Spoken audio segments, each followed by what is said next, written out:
Are there any hints on when is a good time to post? Use common sense. Like, when do you go on most for a post? Are you on there in the middle of a workday? Probably not.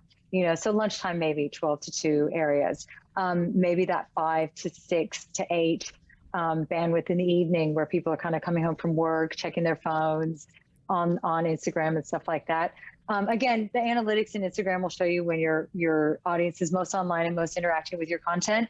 But these days, the time to post isn't as relevant as making sure that you're creating that shareable, savable, story-focused, conversational starter content that's going to push you up in the algorithm. So even if you're posting 3 hours ago, it's going to push you straight to that other person's content because they've interacted with you in the past.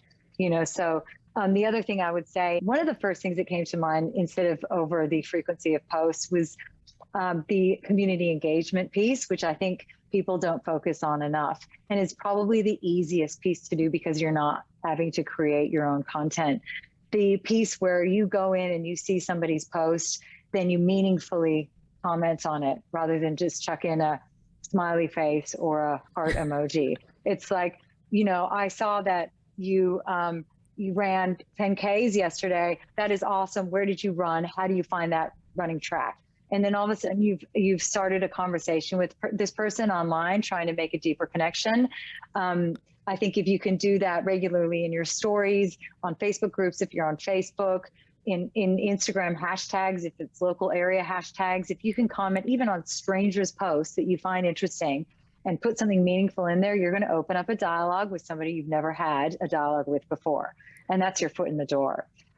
So even if you're not posting regularly, that regular online interaction is so important. So you're saying that, boom, smiley face is not a good comment. It's not a meaningful interaction. Well, I guess if it's somebody who's just said, yeah, I sold a house, maybe the boom smiley face might work.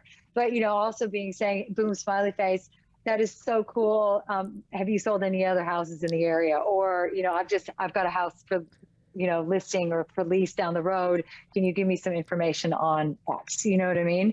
So I think opening up those dialogues is amazing. And then also you can start doing the DMs and all of that, even though it doesn't seem like the algorithm's even going to notice that, it does. That's really interesting. So just to wrap that one up, because I think that's a really great tip, to comment meaningfully, it's like 7 words or more, right? It's like, but also show that you've read the content, you've considered it, you've put your own spin on it, and maybe you even have a question about it. So it's not like, oh yeah, I'm going to flick through this, whatever, next. It's like you're telling that person, I've spent enough time looking at your content that I've cared enough to ask a meaningful question out of it or made a meaningful comment out of it. That's that sort of reaching through the screen and going, hey, come over with me, Yeah, like you would if you were meeting someone in person for the first time. Totally. Yeah. That's exactly right.